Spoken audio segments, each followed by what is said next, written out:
Want to hear a Harry Potter song inspired by cats? Plus, learn some facts about whether you should declaw your cat. Celebrate Irish drinking songs for cat lovers' 20th anniversary with this special podcast of the new and the old. This is Folk Songs and Stories number 304. Welcome to Folk Songs and Stories. Join Marc Gunn as he shares the stories behind indie, Celtic, and folk music, plus simple tips for sustainable living. Listen and celebrate the heart of folk music. Oh, come tell me, Sean O'Farrell, tell me why you hurry so. Hush your buckle, hush and listen, and his cheeks were all aglow.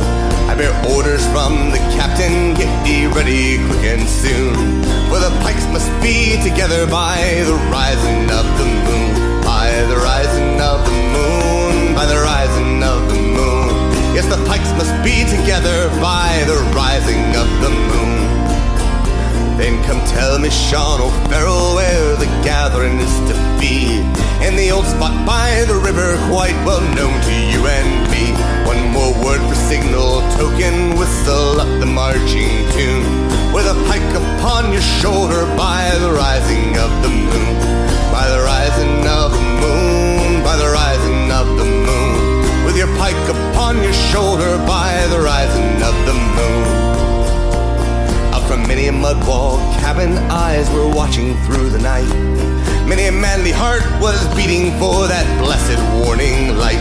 Murmurs ran along the valley like the banshee's lonely croon. And 1,000 pikes were flashing by the rising of the moon. By the rising of the moon, by the rising of the moon. And 1,000 pikes were flashing by the rising of the moon. All along that singing river, that black mass of men were seen. High above their shining weapons shone our own beloved green. Death to every foe and traitor, whistle out the marching tune.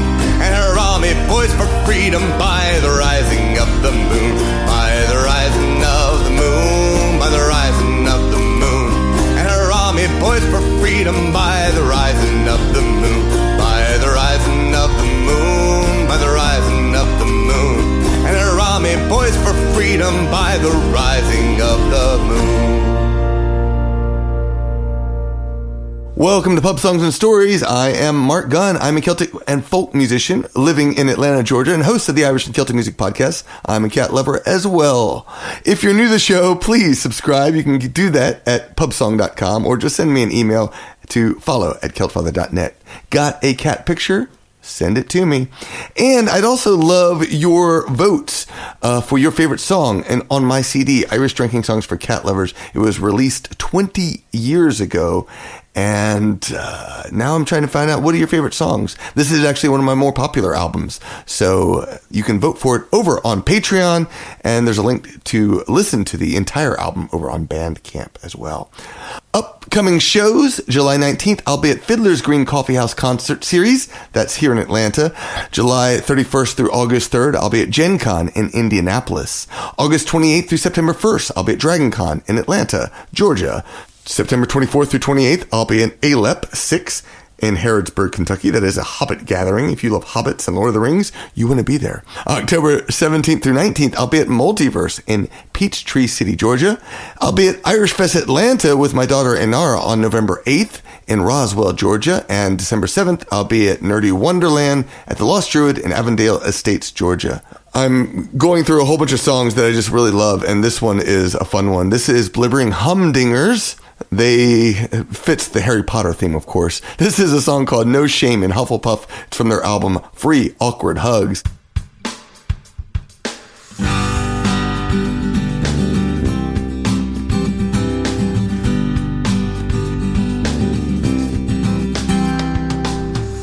There's the noble house of Gryffindor. Those Ravenclaws are smart. My favorite house is Slytherin. We're full of crafty art. And there's one more house at Hogwarts, and they take all the other duffs. It's hard to call it pride, but I think they're good enough. no shame in Hufflepuff. No shame in Hufflepuff.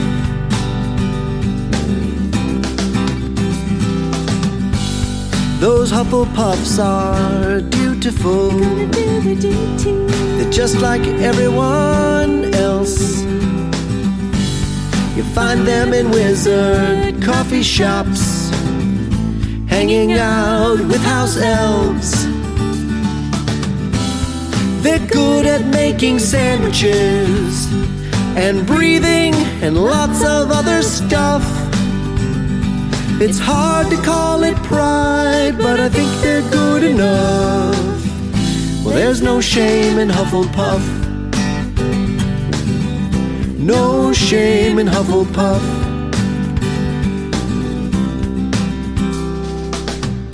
We remember Cedric Diggory. Remember how he died in that Triwizard tournament. That boy was out of line. He should have stayed at home making sandwiches and doing all that other stuff. He thought he was so cool, but he wasn't good enough. There's no shame in Hufflepuff. No shame in Hufflepuff.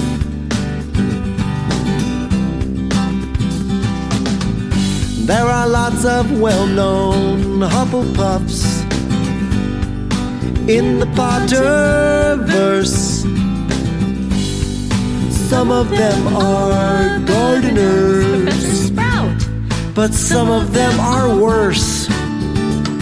They hang out in the kitchen making sandwiches and pizza and omelets full of fluff. It's hard to call it pride, but I think they're good enough. And gosh darn it, people like them. There's no shame in Hufflepuff. No shame in Hufflepuff. Hufflepuff, Hufflepuff, Hufflepuff, Hufflepuff, Hufflepuff, Hufflepuff, Hufflepuff, Hufflepuff. You got Pomona Sprout and Hannah Abad. She married Neville, well, that's okay. Susan Bones and Nick McMillan, they were in the DA. You got Justin and the Fat Friar, they're a little bit strange. And Nymphadora, well, she's the aura, what a heck of a change. Hufflepuff, Hufflepuff, Hufflepuff, Hufflepuff,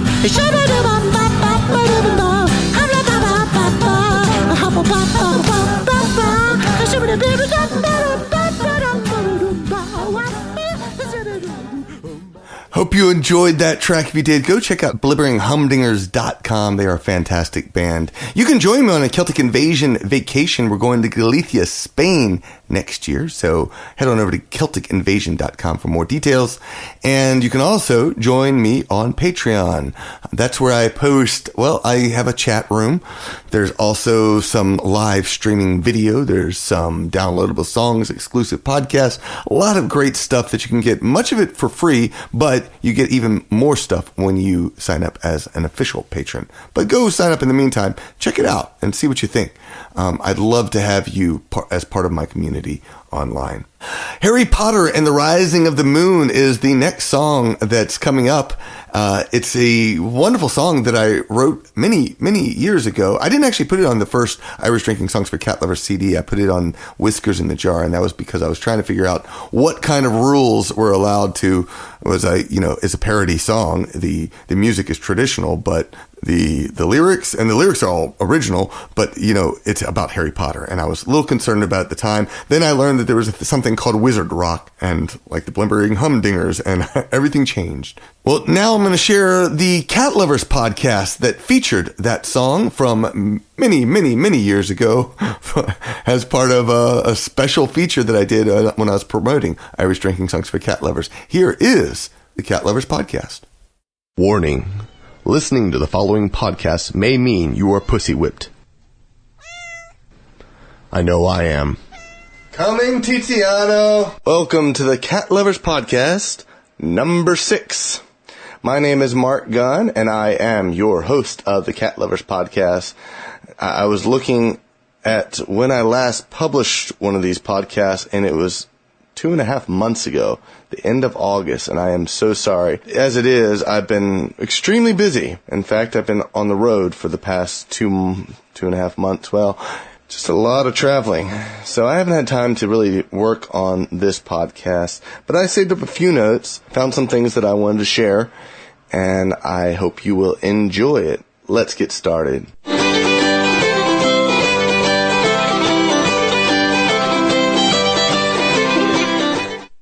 I want to start off with a couple of web links that I found, or actually I didn't find, some other people were sending them to me.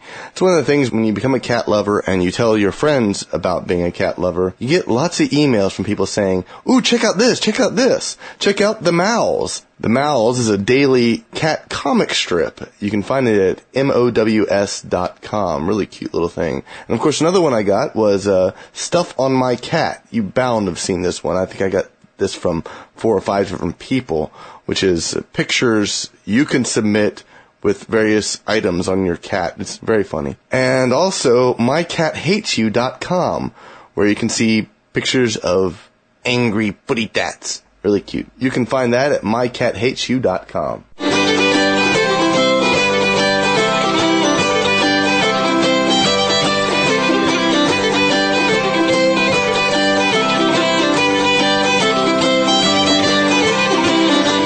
Now, I met a lot of cats on the road, and this is where I want to tell you about some of them. It was fun out there meeting cats. I remember a couple years back, I was talking to Draw. You can find her at houseofdraw.com. She designs Renaissance Festival clothing, a lot of great shirts. I'm a huge fan of her shirts and buy them as much as I can. They're designer wear for the Renaissance Festivals. It's great. But they're gorgeous shirts in any case. But I was talking to her, and she's a big cat fan. She was telling me how when, she walks around and goes meow, meow, meow to all her customers, and she finds people love to talk about their cats. And that is the coolest thing in the world. So as I was on the road, I got to meet a lot of these cats. And this was a whole new experience to actually meet the cats firsthand. In Crestview, Florida, we did a house concert where I met Artemis. Tode wants in my lap. Okay, come on, Tode. And also met Cassie. Her full name is Cassiopeia, and she used to belong to Satan, but he couldn't handle her, so he dumped her off at Mad Lady Red's house. In Clearwater, Florida, I met a couple of cats. One of them was partially lame. It was apparently been hit by a car, and it was really sad to see, but still the sweetest, most loving little kitty around.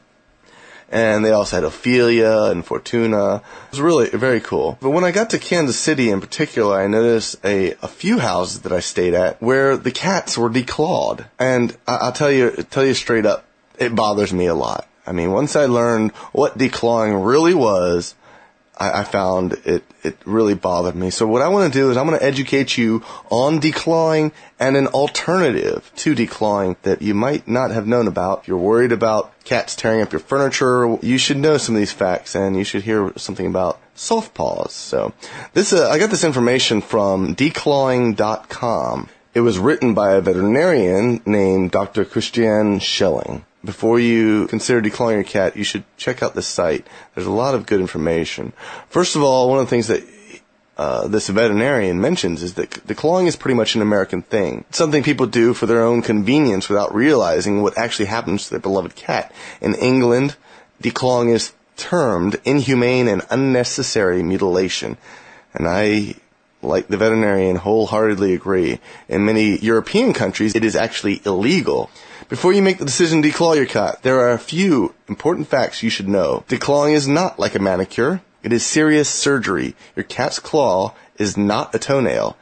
It is actually closely adhered to the bone, so closely adhered that to remove the claw, the last bone of your cat's claw has to be removed. Declawing is actually an amputation of the last joint of your cat's toes. It's like cutting off the top of your finger. When you envision that, it becomes clear why declawing is not a humane act. It is painful surgery with a painful recovery period. And remember, remember that during the time of recuperation from the surgery, your cat would still have to use its feet to walk, jump, and scratch in a litter box, regardless of the pain it is experiencing. Wheelchairs and bedpans are not an option for a cat. No cat lover would doubt that cats, whose senses are much keener than ours, suffer pain. They may, however, hide it better. Not only are they proud, they instinctively know that they are at risk when in a weakened position, and by nature will attempt to hide it. But make no mistake, this is not surgery to be taken lightly. Your cat's body is perfectly designed to give it the grace and agility and beauty that is unique to felines. Its claws are an important part of this design. Amputating the important part of their anatomy that contains the claws drastically alters the conformation of their feet. The cat is also deprived of its primary means of defense, leaving it prey to predators if it ever escapes the outdoors. Some people say that their cat's personality changed after being declawed, yet the medical community does not recognize this as a potential side effect. Okay, so now you realize that declawing is too drastic a solution, but still concerned about keeping your household furniture intact. Is there an acceptable solution? Happily, yes. A big, joyful, humane yes. Actually, there are several.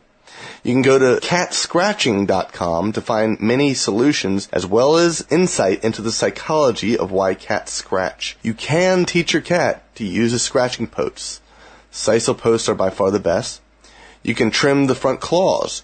You can also employ aversion methods. One of the best out there that I've seen and I've heard a lot of good things about is soft paws. Soft paws, found at softpaws.com, are lightweight vinyl nail caps that you glue on the cat's front claws. They're great for households with small children and are extremely useful for people who are away from home all day long and can't exercise the watchfulness necessary to train a cat to use a scratching post. Soft paws are easy to apply and last about 4 to 6 weeks. Now this is kitty manicure. The colored caps look spiffy on a Tabby or Tom, and they have the added advantage of being more visible when one finally comes off when you replace it. You can find soft paws on the web at softpaws.com or call 1-800-989-2542. You need to remember, though, that the caps and nail trimming should only be used on indoor cats who will not be vulnerable to the dangers of the outdoors. If you go to declawing.com, you can also find a list of countries where declawing is either illegal or considered extremely inhumane and only performed under extreme circumstances or for medical reasons. If you love your cats, please have the courtesy, the kindness, and the humanity to not declaw your precious friend.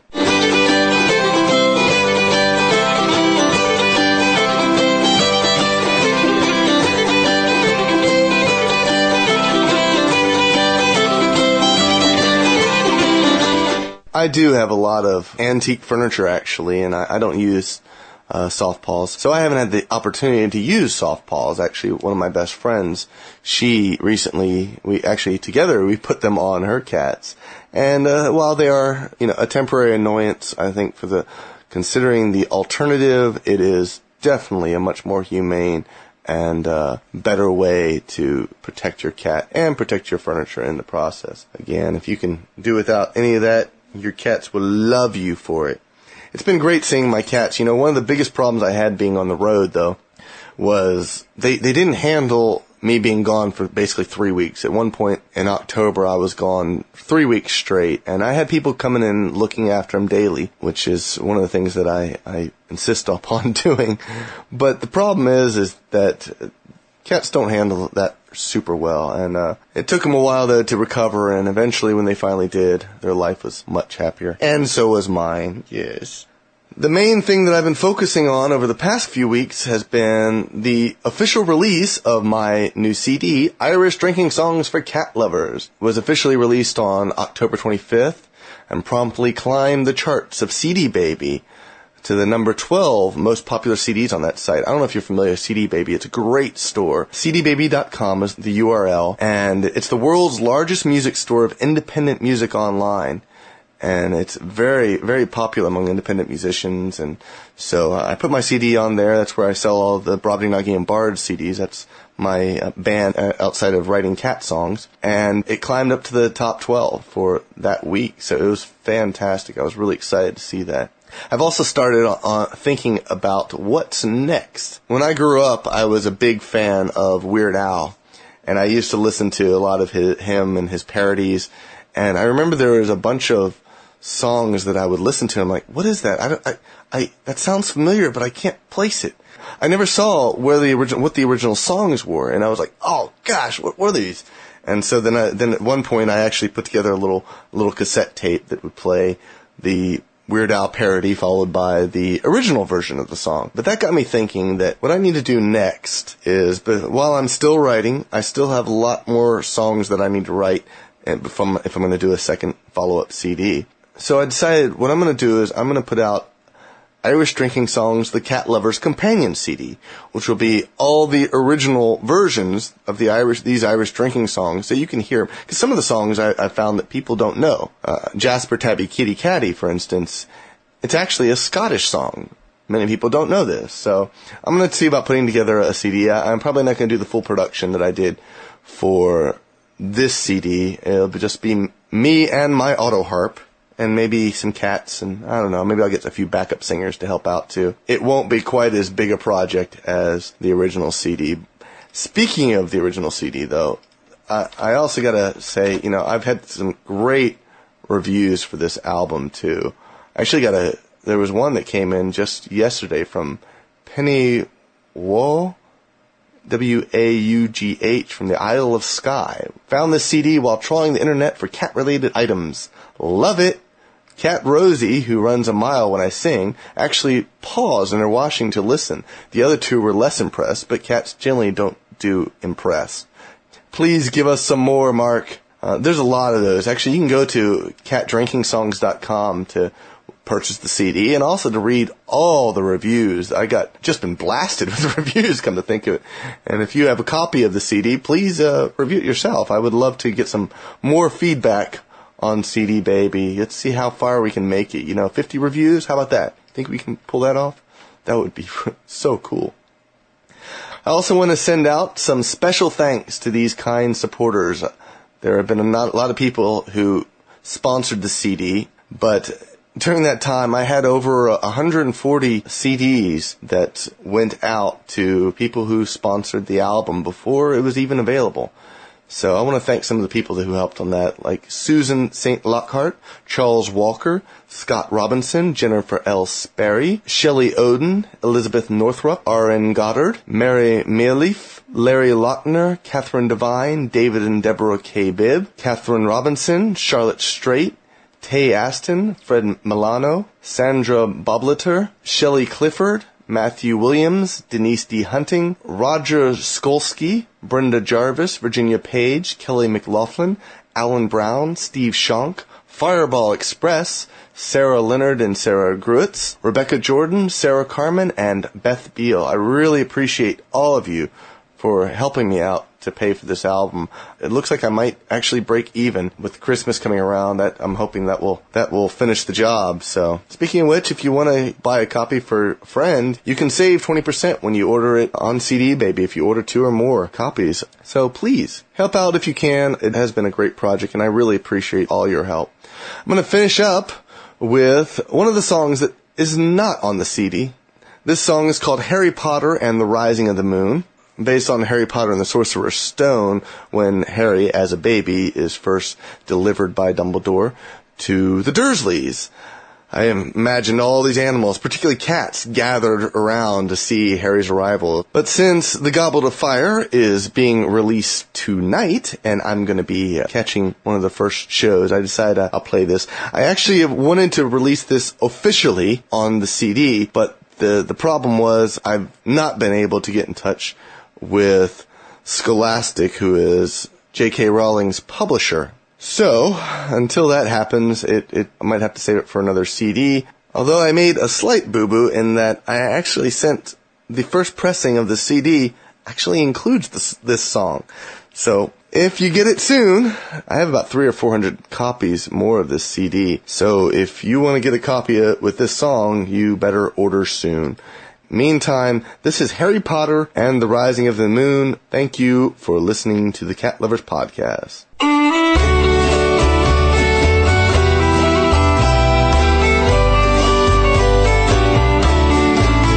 Oh, come tell me, Tom O'Farrell, tell me why you hurry so. You got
and The Rising of the Moon was written by yours truly with music, traditional music. The song was Rising of the Moon. I think it's an old 1798 song about the 1798 uprising in Ireland, or the rebellion there.